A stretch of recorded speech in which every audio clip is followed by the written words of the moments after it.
बिस्मिल्लाहिर्रहमानिर्रहीम। अस्सलाम वालेकुम नाज़रीन, आपका मेज़बान अली हुसैन स्काई न्यूज़ के साथ एक बार फिर से हाज़िर हूँ। बड़ी अहम तरीन डेवलपमेंट,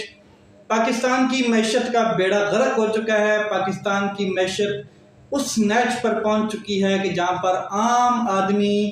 के टेबल पर 2 टाइम रोटी बड़ी मुश्किल से पहुँच रही है। वो बच्चों के लिए खुराक इकट्ठी करे, बच्चों के लिए मेडिसन, बच्चों के लिए क्या कहते हैं एजुकेशन, या फिर खुद की जो लग्जरी चीज़ें हैं वो पूरी करे। लग्जरी गरीब आदमी तो पूरी कर ही नहीं पाता है, क्योंकि वो सारी ज़िंदगी पिस के रह जाता है। हुकूमत के बनाए हुए क्या कहते हैं प्लान जो हैं, पॉलिसीज़ जो हैं उनके अंदर, क्योंकि जो टैक्स उससे निचोड़ा जाता है उस शख्स से, आम आदमी से, वो इतना ज़्यादा होता है कि वो सिर्फ़ और सिर्फ 2 टाइम 3 टाइम दाल रोटी का ही बंदोबस्त कर ले तो बड़ी बात है। या फिर उस शख्स के घर में कोई एक खुदा न खासा बीमारी घुस जाए तो वो शख्स सड़क पर आ जाता है या मरने के काबिल हो जाता है या मर ही जाता है। कई लोगों ने खुदकुशियां भी की हैं, बच्चों समेत की हैं, बच्चों को जहर दिया है, बच्चों को नालों में फेंका है, बच्चों को नहरों में फेंका है। बहुत से वाक़यात भरे पड़े हैं, माजी का हिस्सा है। लेकिन उसके बावजूद एक आम शख्स के हालात पाकिस्तान में इस नैच पर इस टाइम पहुँच चुके हैं, उसके बावजूद एक प्राइम मिनिस्टर उसी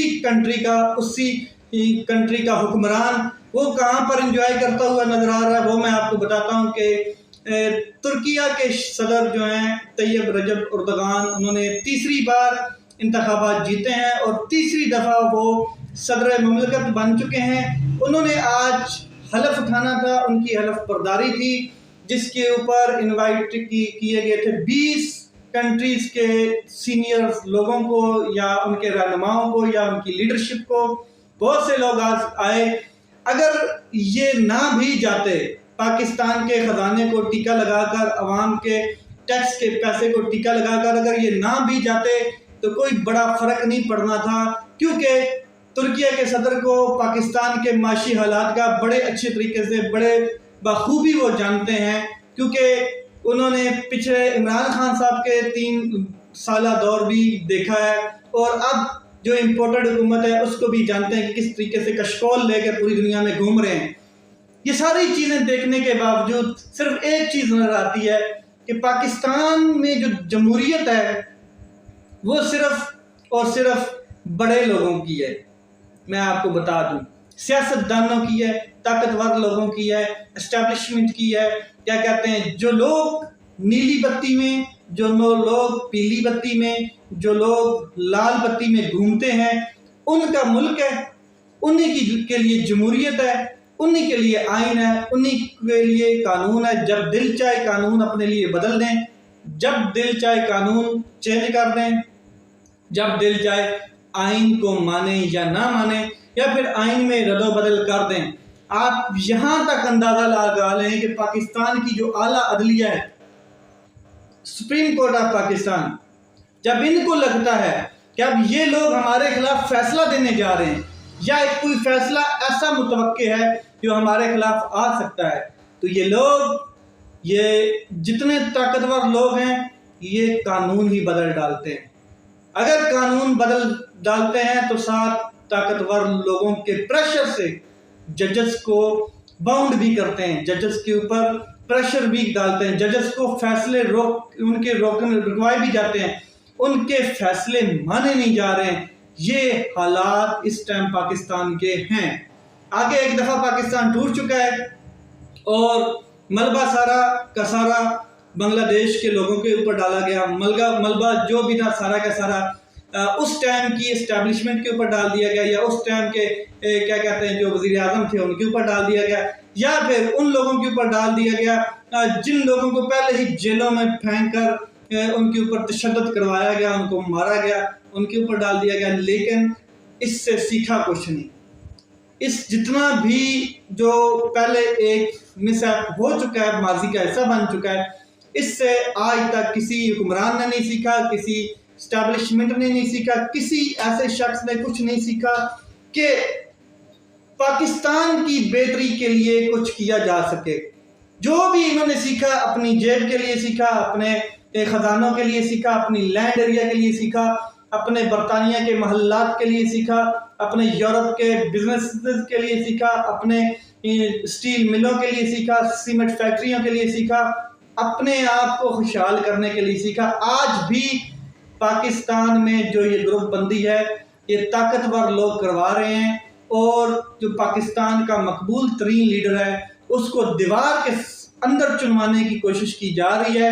یہ بالکل کامیاب نہیں ہو پائیں گے۔ کیوں کہ اگر عمران خان صاحب کو یہ سائڈ پہ لگا بھی دیتے ہیں تو عمران خان صاحب کا جتنا ووٹر ہے، جتنا فالوور ہے، اس نے ووٹ ان کو نہیں دینا ہے۔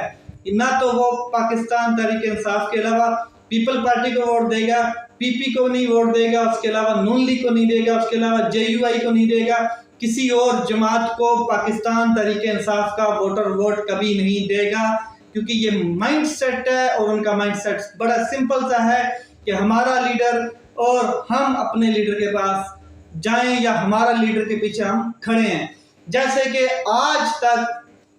میں آپ کو بڑی مثال دے دوں تو نون لیگ کے جو نواز شریف صاحب ہیں ان کو مائنس بھی کیا گیا، ان کو کرپشن کے بڑے سے بڑے کیسز میں پکڑ کر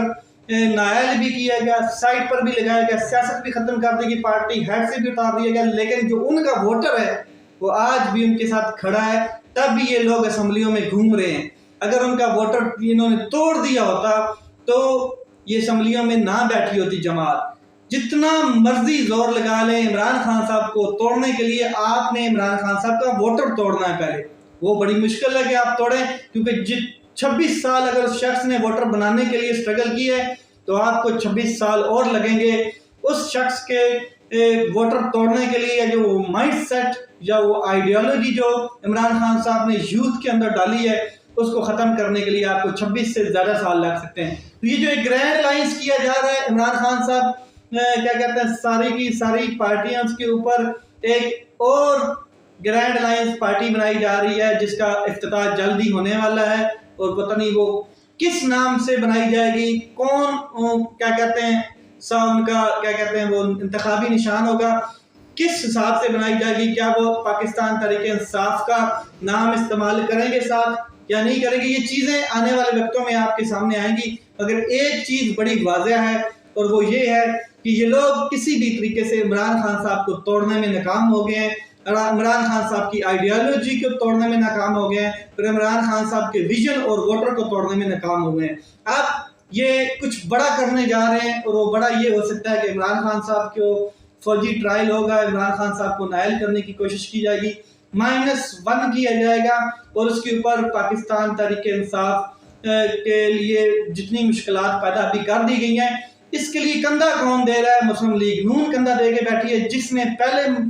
کندھا دیا تھا ذوالفقار علی بھٹو صاحب کو پھانسی لگوانے کے لیے بھی کندھا مسلم لیگ نون کا اسٹیبلشمنٹ کو دیا گیا تھا۔ آج بھی کندھا مسلم لیگ نون دے رہی ہے، اور وہ کہہ رہی ہے کہ اس شخص کو مائنس کریں، ہم ہمارے کندھے پہ بندوق رکھ کے آپ چلا دیں، کوئی معاملہ نہیں ہے۔ تو دیکھتے ہیں لیٹس سی کہ عدالتیں کب تک کیا کہتے ہیں مجبور رہیں گی اور الیکشن کے حوالے سے کوئی فیصلہ نہیں دے پائیں گی، یا کب تک وہ آئین کے 224 آرٹیکل کو سرد خانے میں رکھیں گی، کیونکہ ابھی تک تو 224 آرٹیکل جو ہے اس کے اوپر چیف جسٹس آف پاکستان خود یہ کہہ چکے ہیں کہ ہم نے اس کو سرد خانے میں رکھا ہوا ہے۔ تو کب تک وہ صبر کریں گے، کب تک وہ کیا کہتے ہیں برداشت کریں گے، یا پھر انہوں نے یہ مان لیا ہے کہ پاکستان میں ہمارے فیصلوں کے اوپر عمل نہیں ہو رہا اور طاقتور لوگ اپنے فیصلے کیے جا رہے ہیں اور بنوائے جا رہے ہیں۔ اپنا خیال رکھیے گا، اپنے بھائی کے اس چینل کا خیال رکھیے گا۔ پاکستان زندہ باد۔